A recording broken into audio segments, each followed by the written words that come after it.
As the Trump regime forcibly strips away more of our rights and Trump's deputy Skeletor muses the potential of removing habeas corpus, the one thing that Trump and his regime have yet to take from us, fortunately, is the gift of comedy. The left wanted to make comedy illegal. It's like, legalize comedy. As was brilliantly exemplified on this segment from MSNBC today, where Jen Psaki, Joe Biden's former press secretary, absolutely humiliated Trump's press secretary, Karoline Leavitt. I will play that mock interview of her pretending to answer questions on Trump from reporters in just a second, so please drop a like and subscribe to keep comedy alive, as it is our last bastion of hope to fight against fascism. But for some quick context, we have to start with this Orwellian response from White House Barbie Karoline Leavitt from yesterday that went absolutely viral for just how dystopian it is. Karoline, yesterday the administration appears to have started dismantling the Consumer Product Safety Commission. This is the federal agency, an independent one that does recalls and is responsible for product safety. Does the administration not believe that it's important, to keep toys and cribs? I mean, you're a young mom, off of the product of the market? It's a federal agency within which branch? It's the executive branch. Who's the head of the executive branch? The President of the United States.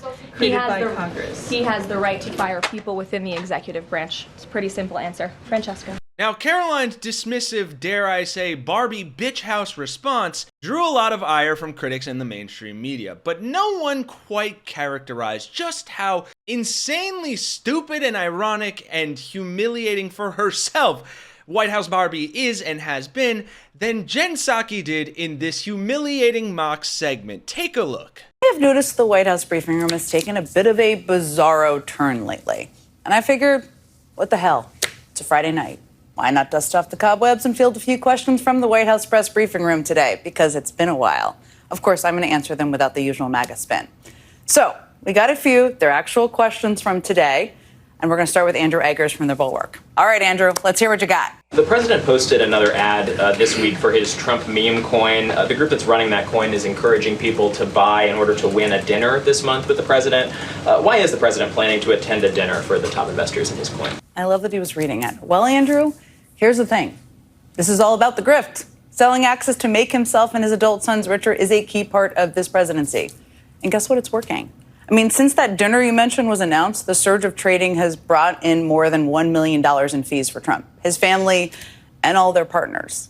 They've all netted more than $320 million since Trump's coin debuted in January. So that's why he's planning to attend the dinner. The money for himself. That's a pretty easy one. Okay, we're going to take another one. Jackie Heinrich from Fox News. Why did the White House announce this deal with the UK before all of the details were finished? Oh, Jackie. Well, the announcement and the headlines it generates are pretty much the point. The details are kind of secondary. I mean, Trump gets to put on a show in the Oval Office and pretend like he's achieved a monumental victory. The deal is just a bit of an empty shell. I mean, you could, I guess, call it a framework, which is sort of generous, or agreement to negotiate more than anything else. But the 10% tariff on goods remains in place.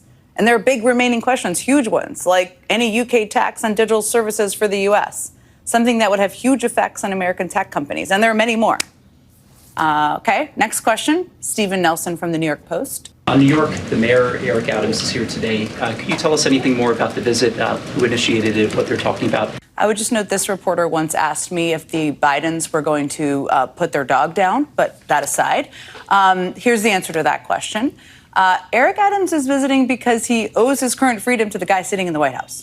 Let's stop pretending this is on the level, like where the relationship is between a president and a New York City mayor just coordinating city business in a normal course of events. I mean, even the judge who allowed the case to be dropped said that it, quote, smacks of a bargain. Okay, we got time. We're having fun here. How about Nicole Killian from CBS News? Can you just clarify the president's position, though, a little bit specifically on the tax issue? Because in his Truth Social post, he said this morning that he would accept even a tiny tax increase for the rich, but then says Republicans probably shouldn't do it, but I'm okay if they do it. So what is it that he wants? Does he want them to increase the tax rates? I mean, Nicole, I totally understand why you're confused here, but let me tell you the truth that they can't say from the podium right now. He definitely does not want them to increase taxes. And he will be even less inclined once he hears from any number of his multimillionaire and even billionaire buddies who will hate this. What he wants to be able to do is to say to some part of his political base, maybe working class voters, that he tried to get taxes raised on the highest income, at least a small portion of them, and then blame it on someone else for that failing, while not taking the blame for the taxes going up. I mean, he may be conniving, but the guy knows how to read a poll. He also doesn't like angry phone calls from donors. So I guess, he's trying to walk a tightrope here, Nicole. Okay, next question from Axios' Sophia Kai. Yesterday, the administration appears to have started dismantling the Consumer Product Safety Commission. This is the federal agency, an independent one that does recalls and is responsible for product safety. Does the administration not believe that it's important, to keep toys and cribs? I mean, you're a young mom off of the product of the market. I love that you had to state in your question, Sophia, what they actually do, which is important for people to remember. But that's right, he did. And these people also inspect things like strollers and seatbelts. When you combine this with the impact the tariffs on China are going to have on the cost of things like strollers and car seats and toys and cribs, it's kind of hard to argue they see the safety and affordability of these items as important. All right, I got time for one more. Chris McGarrian from the Associated Press. Last one. The president fired the Librarian of Congress. Why did he choose to do that? All right, Chris. Why did Trump abruptly fire Carla Hayden, the Librarian of Congress, who has served in her position, I would note, since 2016 and was confirmed by the Senate with bipartisan support in a vote of 74-18? Well, I'm going to use a visual aid. Here's a picture of her. I'll let you draw your own conclusions on why Trump and his administration decided to fire Carla Hayden. I hope that was all clarifying. See, guys, just like riding a bike. I will be right back. Brilliantly said, no notes. And I'll drop this link to the Slate article, Don't Fight the Fascists, Laugh at Them, in the description down below. And while you're there, be sure to drop a like and subscribe. But I do think it is genuinely the only way to go. I dropped this video yesterday about the mayor of Newark being arrested, and now they're claiming he quote-unquote trespassed, which is completely untrue. You can see it from the footage. And I will admit, I spent far too much time going through the comments and responding to the MAGA hate. They honestly bought my hook, line, and sinker bait where I called them out in the very initial of this video. But just as a couple examples here, I said in the video before the MAGA glue sniffers come in the comment and say he deserved this or he was trespassing, and then I went through an article that detailed what actually happened along with the video footage to completely disprove them. And still, there were people in the comments that are so far gone that I responded with humor. I said, I love when glue-sniffing bootlickers put out themselves on the internet, is what I meant. This guy said, laughing emoji 5 times, I wish these cops would have used tasers. So I responded with, wow, we got a big tub of glue sniffer here. I love that you fill your nostrils with glue and your mouth with the taste of boot. What brands do you consume? And I asked this to almost everyone who responded, what brand of glue do you consume? Look, I got into way too many arguments yesterday and wasted way too much time with this, and most of them were trolly on my end and probably trolling with bots, but this was my favorite. This actually just happened. This guy, the video was about the fact that ICE arrested the mayor of New York like literal fascists and assaulted members of Congress while they were there protesting a detention facility that has not passed any of these safety checks. We made a video on it yesterday. You can check that out.